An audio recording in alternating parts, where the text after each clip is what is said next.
You may remember some time ago we had The Laughing Policeman, and I'd bought it on a re-release 45 record here, which had George Ford with a window cleaner on the other side. But there's also another track on this record which carries on giving, and I'm going to play that track. I'm just going to position the pickup, so I'll just pause for a second. When my sister and I were small, we lived next door to what was then the piggery in Over Oldville. It's now riding stables. And the chap who was in charge at the piggery, who worked for my uncle, Harry Nash, used to recite this to us when we were children. A Stanley Holloway monologue, which I'm sure you'll all know when you hear it. It's Albert and the Lion. Here we go.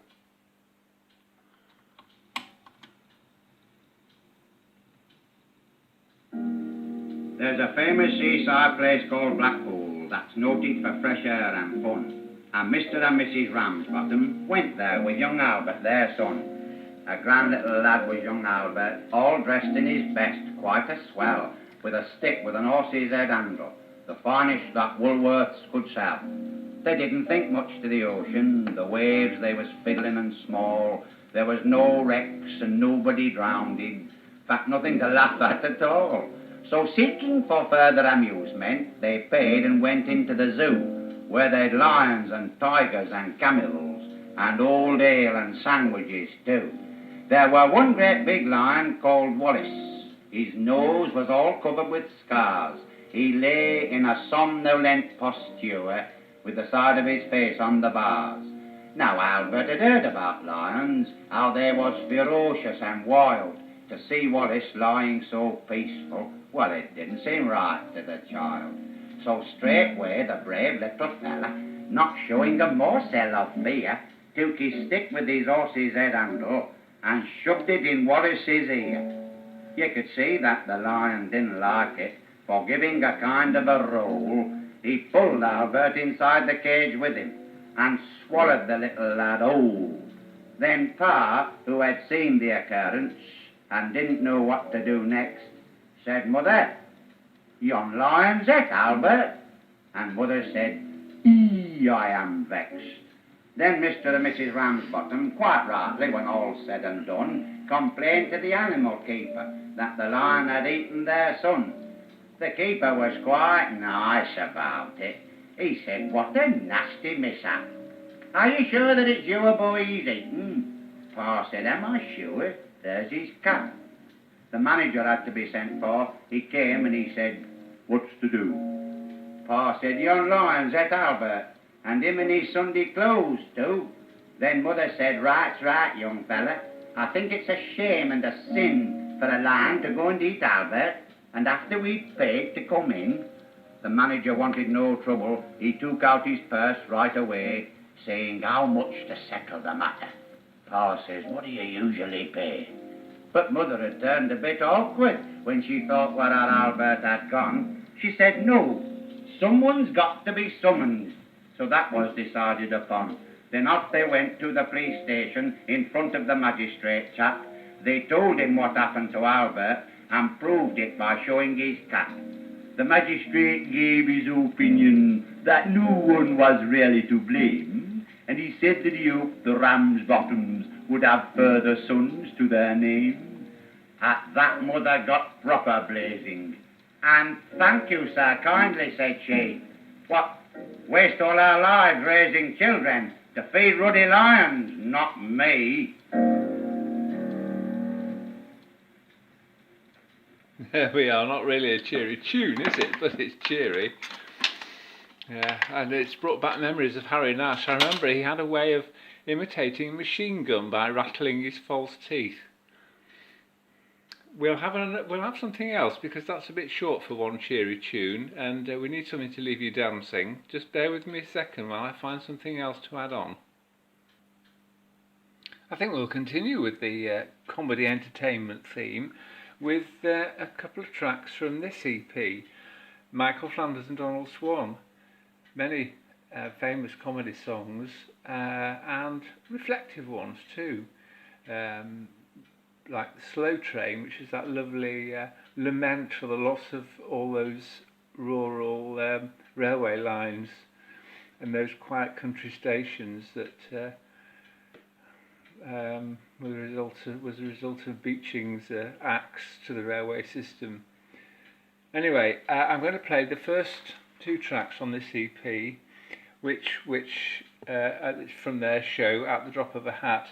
It's the new or the GNU song and A Transport of Delight, which is all about buses. Here we go.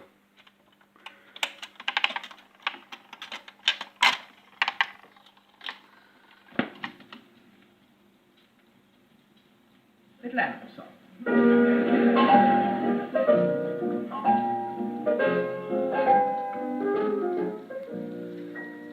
A year ago, last Thursday, I was strolling in the zoo when I met a man who thought he knew the lot. He was laying down the law about the habits of baboons and the number of quills a porcupine's got. So I asked him, "What's that creature there?" He answered, "Oh, it's a elk."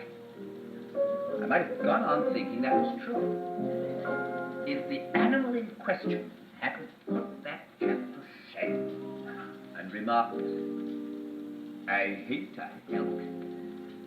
I'm a GNU. I'm a GNU. I'm a GNU. The nicest work of nature in the zoo. I'm a GNU. How do you do? You really ought to know wahoo, wahoo. I'm a GNU, spelt GNU. I'm not a camel or a kangaroo. So let me introduce, I'm neither man or moose. Oh, GNU, GNU, GNU, I'm a GNU.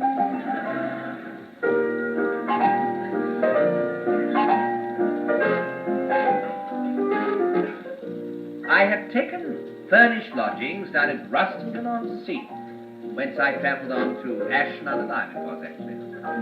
And the second night I stayed there, I was wakened from a dream, which I'll tell you all about some other time. Among the hunting trophies on the wall above my bed, stuffed and mounted, was a face I thought I knew. A bison, me. An okapi. Could it be a hearty beast? Then I seemed to hear a voice. I'm a GNU. I'm a GNU. Another GNU. I wish I could ganache my teeth at you. I'm a GNU. How do you do? You really ought to know wahoo's wahoo. I'm a GNU, spelt GNU. Call me bison or a copy, and I'll sue.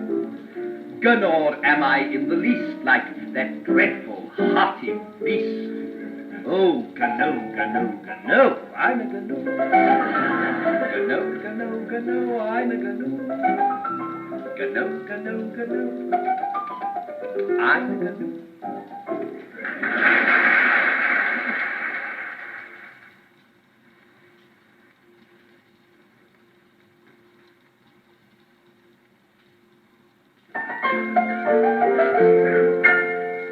Some talk of a Lagonda, some like a smart MG, or a bonny army lorry, they'd lay them down and see. Such means of locomotion seem rather dull to us, the driver and conductor of a London omnibus.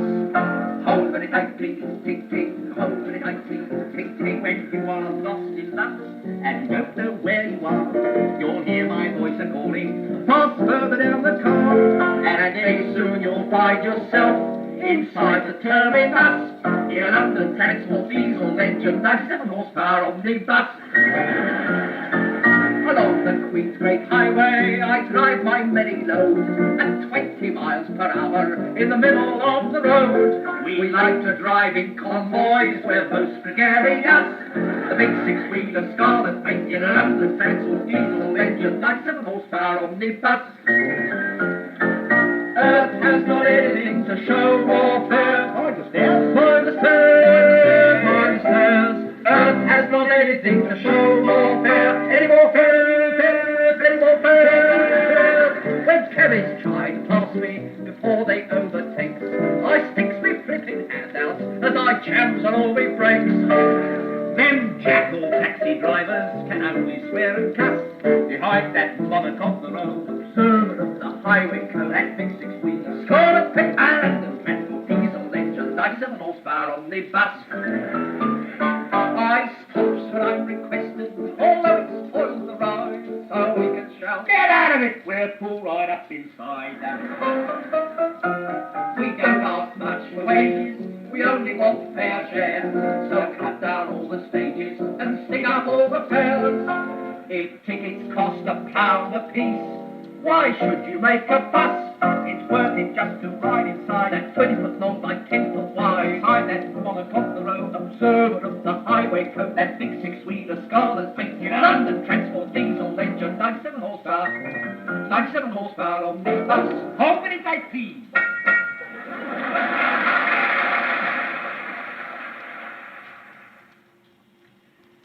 Well, I hope you've enjoyed that little comedy selection.